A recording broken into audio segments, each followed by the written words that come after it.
O Evangelho segundo Marcos é um dos primeiros relatos da vida de Jesus e nossas primeiras tradições históricas ligam este livro a um escriba cristão chamado Marcos, ou João Marcos. Ele era um colega de Paulo e um parceiro próximo de Pedro. E, de fato, um antigo historiador da igreja primitiva chamado Papias lembra que Marcos coletou os testemunhos oculares e memórias de Pedro e transformou-os nesse relato. Mas Marcos não juntou as peças aleatoriamente. Ele compôs essa história de Jesus com muito cuidado. No primeiro verso do livro, Marcos faz essa afirmação sobre Jesus. É o começo das boas novas sobre Jesus, o Messias, Filho de Deus. O que é interessante é que essa é a única vez que Marcos nos diz aquilo que pensa. No resto do livro, ele influenciará você simplesmente colocando as ações e palavras de Jesus na sua frente e mostrando como as outras pessoas reagem a ele. Marcos criou a história de Jesus como uma peça de teatro com 3 atos. O primeiro se passa na Galileia, o terceiro em Jerusalém, e o segundo ato mostra Jesus indo de um lugar para o outro. Cada um dos atos se concentra no tema repetido. Então, no ato 1, todo mundo é surpreendido por Jesus e eles se perguntam: quem é esse Jesus? No ato 2, são os discípulos que têm dificuldade de entender o significado de Jesus ser o Messias. E então, no ato 3, assistimos ao paradoxo surpreendente de como Jesus se torna o rei messiânico. Vamos ver como tudo se desenrola. Depois da linha de abertura, Marcos começa com uma citação dos antigos profetas Isaías e Malaquias, que disseram que Deus enviaria um mensageiro a Israel para prepará-los para quando Deus aparecesse para resgatar seu povo e se tornar seu rei. E Marcos apresenta João, o Batista, como aquele mensageiro. E logo quando você espera que Deus apareça pessoalmente, Marcos apresenta Jesus. E quando ele entra em cena, os céus se abrem, o Espírito de Deus desce sobre Jesus e Deus diz: "Você é o meu filho amado."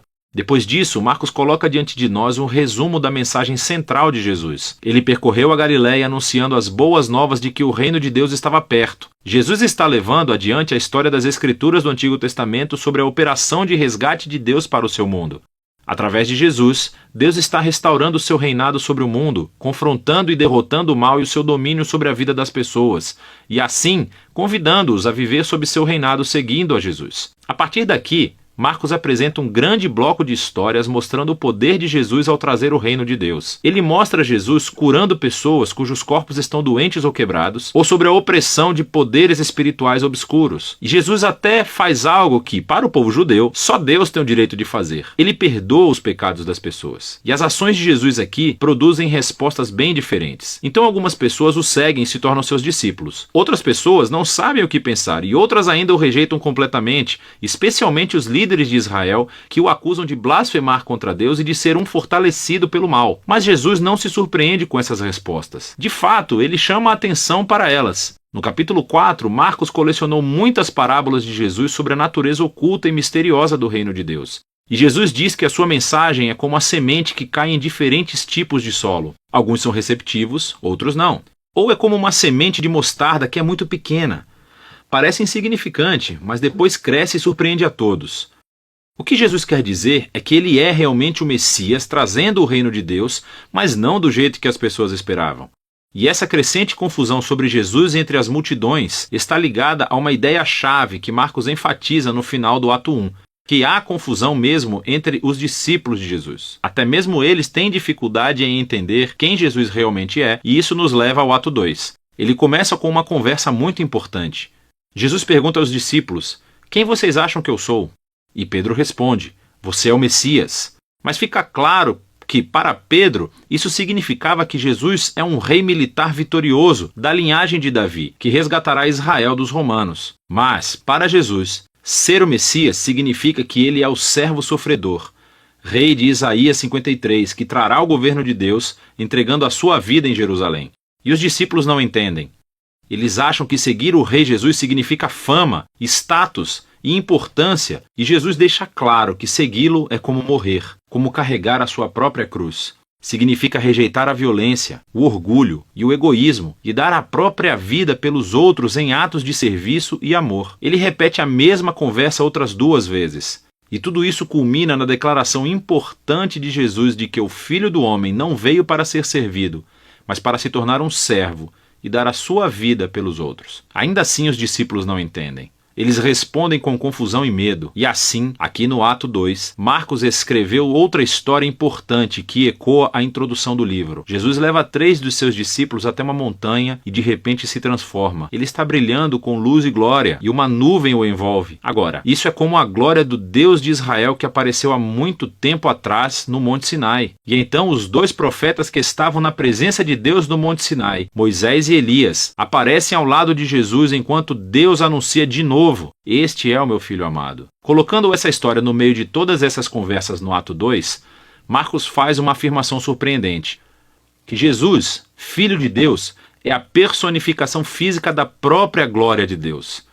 E em Jesus, o glorioso Deus de Israel se tornará rei, sofrendo e morrendo pelos pecados do seu próprio povo. É uma afirmação intrigante, que confunde e assusta os discípulos quando eles saem da montanha, o que nos leva ao ato 3. Jesus faz uma entrada real e pública em Jerusalém para a Páscoa. As pessoas o chamam de Messias. Então ele entra no pátio do templo e afirma sua autoridade real, expulsando os ladrões e bandidos e interrompendo o sistema sacrificial. Isso inicia uma semana inteira de Jesus debatendo e confrontando os líderes de Israel, condenando sua hipocrisia. E eles decidem traçar um plano para matá-lo. E Jesus avisa aos seus discípulos. Ele prevê que Jerusalém e seu templo serão destruídos dentro de uma geração.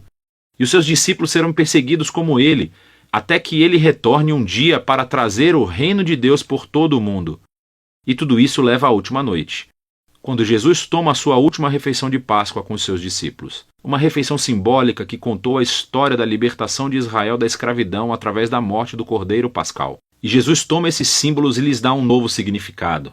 Eles apontam para a libertação do pecado e da morte que acontecerá através da morte do Messias sofredor. A partir daqui, a história avança para a prisão de Jesus, o seu julgamento perante os sacerdotes de Israel e o governador romano Pilatos, tudo isso resultando na crucificação de Jesus. E culmina em uma cena-chave, que reflete as cenas importantes dos atos 1 e 2.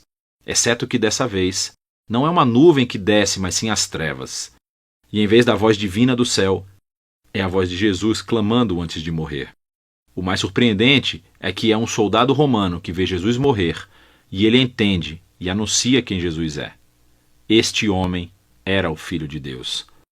Ele é a primeira pessoa na história a reconhecer a afirmação chocante sobre a identidade de Jesus, que é o Filho crucificado de Deus, que é o Messias, Jesus de Nazaré, que morreu pelos seus amigos e pelos seus inimigos. Depois disso, o corpo de Jesus é colocado em um túmulo, e no primeiro dia da semana, 2 mulheres do seu grupo de discípulos vão ao sepulcro e descobrem que o túmulo está vazio e que a pedra havia sido removida. E um homem angelical informa que Jesus não está aqui, que ele ressuscitou dos mortos. E então ele ordena que eles sigam e contem a boa nova de que Jesus está vivo para os outros discípulos, que ele os encontrará de volta na Galileia. As mulheres ficam muito assustadas. Marcos diz que elas fugiram do túmulo aterrorizadas, sem contar a ninguém, pois estavam com medo. E é assim que o livro termina, com os discípulos de Jesus mostrando o mesmo tipo de medo e confusão que concluíram os Atos 2 e 1. Agora, se você olhar a Bíblia, verá que o Evangelho de Marcos tem mais coisas no seu final, em que Jesus aparece e fala com seus discípulos. Mas há também uma nota dizendo que este final não faz parte do livro original. E isso só é encontrado em manuscritos posteriores, menos confiáveis. É possível que o final original tenha se perdido, ou que Marcos realmente nunca tenha terminado de escrever seu relato. Mas é mais provável que esse final abrupto seja intencional. Toda a história se concentrou na afirmação chocante que intrigou os discípulos de Jesus do começo ao fim, que esse Jesus sofrido, crucificado e ressuscitado é o Messias, o Filho de Deus, que o amor de Deus e o reino invertido foram revelados quando Jesus morreu pelos pecados do mundo. E assim, essa história termina sem final e força você, o leitor, a lidar com essa afirmação muito estranha e escandalosa sobre Jesus. E você, vai fugir como os discípulos? Ou você vai reconhecer Jesus como seu rei e contar as boas novas? E só você pode responder a essa pergunta. E é disso que trata o Evangelho de Marcos.